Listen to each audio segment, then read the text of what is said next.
Bonjour à tous, aujourd'hui confection en fait de bouillettes à la banane. C'est une ancienne, on va dire une ancienne recette qui avait été commercialisée par Rouletabille. Donc par rapport à la recette, j'ai apporté on va dire 2-3 légères modifications quand même. Voilà, donc on va commencer cette recette. Alors pour commencer au niveau de la recette, on va composer au départ le mix. Donc on va prendre une part. Donc moi j'ai pris une tasse à chaque coup que je fais mes bouillettes, je prends celle-ci. Donc vous allez prendre une tasse, hop, de farine de maïs, une part de semoule de blé fin et une part de soja.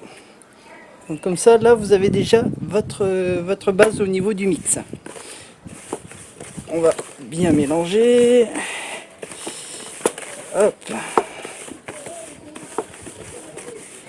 Et le but, il faut que ça soit quand même bien homogène. Après, on va prendre, pour aérer un petit peu ce mix là, on va prendre de la graine de Niger. Hop. Je vais vous faire voir. Voilà, donc par rapport à ça, après je vous redonnerai les quantités par rapport au kilo. Je vais vous faire un peu comme ça l'aveuglette. Hop. Je vous donnerai les quantités après directement au kilo à la fin de cette vidéo. Voilà, on va dire que notre base est prête.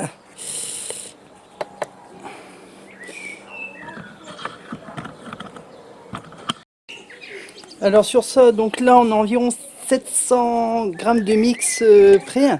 Donc je vais mettre hop, un stimulateur d'appétit. Donc je vais mettre une cuillère et demie.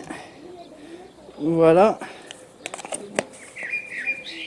Et ensuite je vais incorporer de la poudre d'œuf. Donc ça au niveau de cette poudre là, je vais incorporer en fait 10%. Donc là je suis à 700 grammes.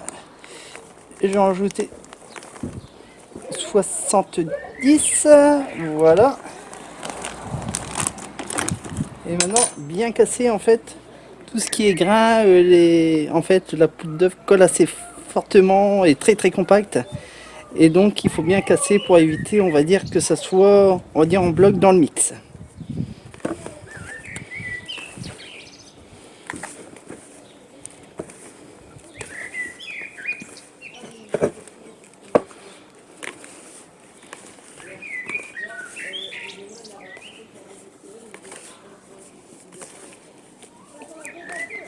En fait la graine de Niger va venir ici aérer en fait la bille pour que ça diffuse un petit peu plus rapidement.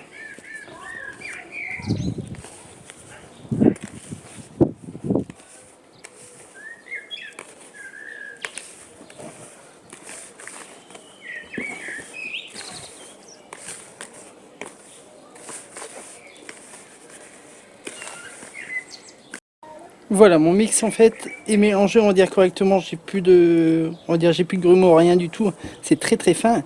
Donc là, je vais ajouter mon colorant. Hop.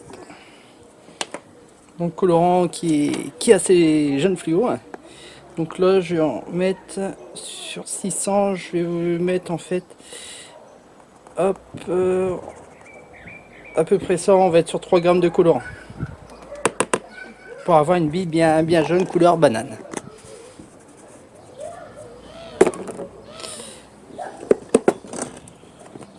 Hop, on va y rajouter du sel, en fait pour la conservation et puis pour un exhausteur de goût.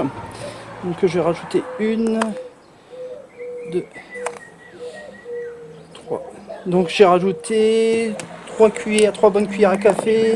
On va être sur environ, allez, dans les alentours de 20 à 30 grammes.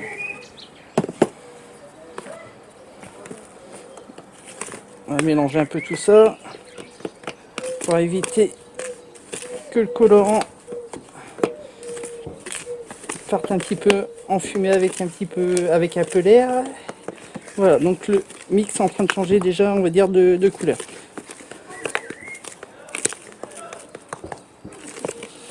Que le colorant est très très volatile celui-ci. Voilà. Donc on voit déjà une démarcation bien forte au niveau du jaune. Par la suite, je vais rajouter mes liquides. En fait, mes liquides, je vous dis déjà, j'ai déjà ma poudre d'œuf dedans. Donc j'aurai en fait mes œufs à l'intérieur. Donc pour ça, je vais prendre mon sweetener. Hop. Donc mon sweetener, c'est donc du rhum avec du NHDC. 2, 4, 6. Je vais mettre 7 millilitres. Donc, et je mets avec de l'alcool parce que en fait mon arôme n'est pas alcoolisé. Ça va travailler sur plusieurs zones au niveau des couches de fond. Couches de fond et surface. Hop. Au niveau de l'arôme,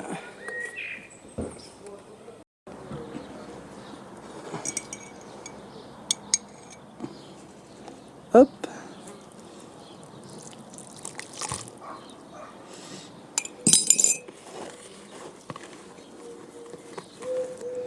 Bien mélanger tout ça.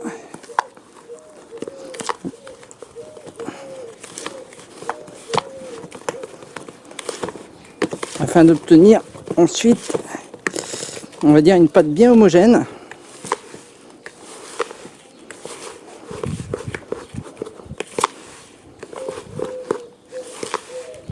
Tout à l'heure, je vous noterai bien toutes les quantités. Pour respecter, ça sera beaucoup plus simple.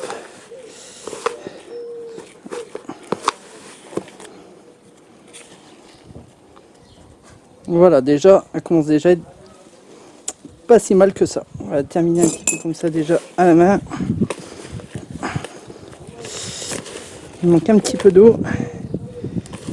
Et je pense qu'on sera pas si mal que ça. En fait, il faut que votre pâte soit quand même plus élastique. Là, elle est encore cassante. Donc il me faudra encore un petit peu d'eau et en fait elle va commencer à boire juste le produit. En fait tout ce qui est farine, ça va commencer à absorber seulement les liquides. Et donc après dès qu'elle commence à être, on va dire, en pâte à modeler, là on va être parfait. Voilà, donc là on arrive déjà sur une pâte qui est bien consistante, qui colle plus, on dirait qui colle plus donc au récipient et qui colle pas non plus au doigt. Donc elle est légèrement ferme, assez élastique. Voilà, on va dire on est un peu plus léger qu'une pâte à modeler en fait. Voilà, au niveau texture. Donc là, je vais la laisser reposer un petit peu. Voilà, regardez. Voilà, comme ça, elle va imbiber au niveau des produits.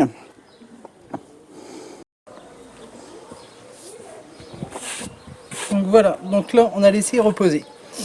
Hop, on va remonter un petit peu, ça sera peut-être mieux quand même. Donc on a laissé reposer un peu la pâte, temps de préparer un peu. Voilà. Donc maintenant, on va commencer à la façonner pour la rentrer après dans le pistolet.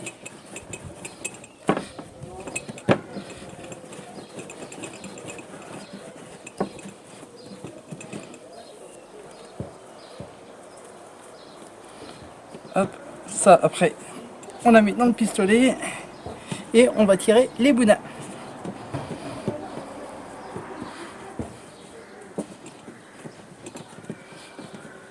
Voilà.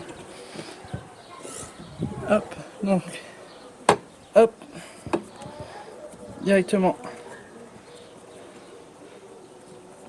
dans le pistolet.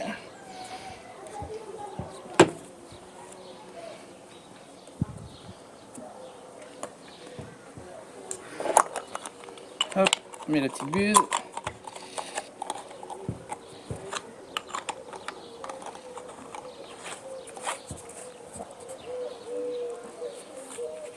Et maintenant, on va commencer.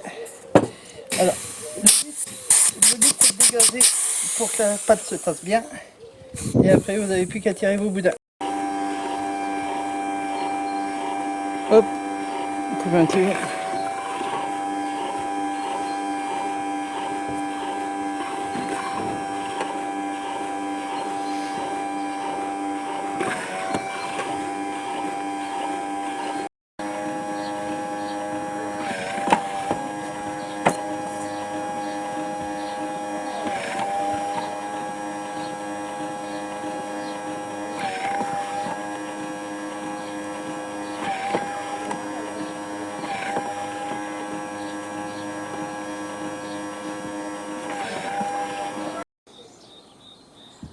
Donc voilà, après roulage,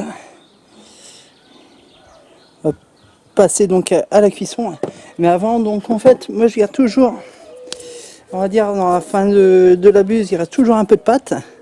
Voilà, et ça je vais m'en servir comme en fait comme pâte d'enrobage. Voilà, comme ça va diffuser assez rapidement et ça permet d'avoir une activité plus rapide en fait sur le coup. Voilà, donc maintenant la cuisson. Hop, je le fais moi avec un cuit vapeur.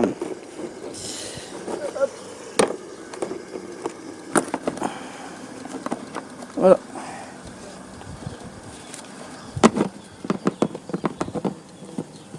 Alors donc au niveau de mon cuit vapeur, je le connais assez bien. Donc là, je sais qu'on va être... donc là, j'ai roulé des billes en 16 mm. Et donc là, je sais que je vais tourner dans les alentours de 10 minutes de cuisson. Voilà. Donc ensuite, il n'y aura plus qu'à faire à les sortir et à les faire sécher pendant 3-4 jours minimum. Donc voir un peu au niveau de la dureté ce que ça va donner. Hop, après 10 minutes de cuisson, on décolle un petit peu tout ça. Et il n'y a plus qu'à laisser sécher.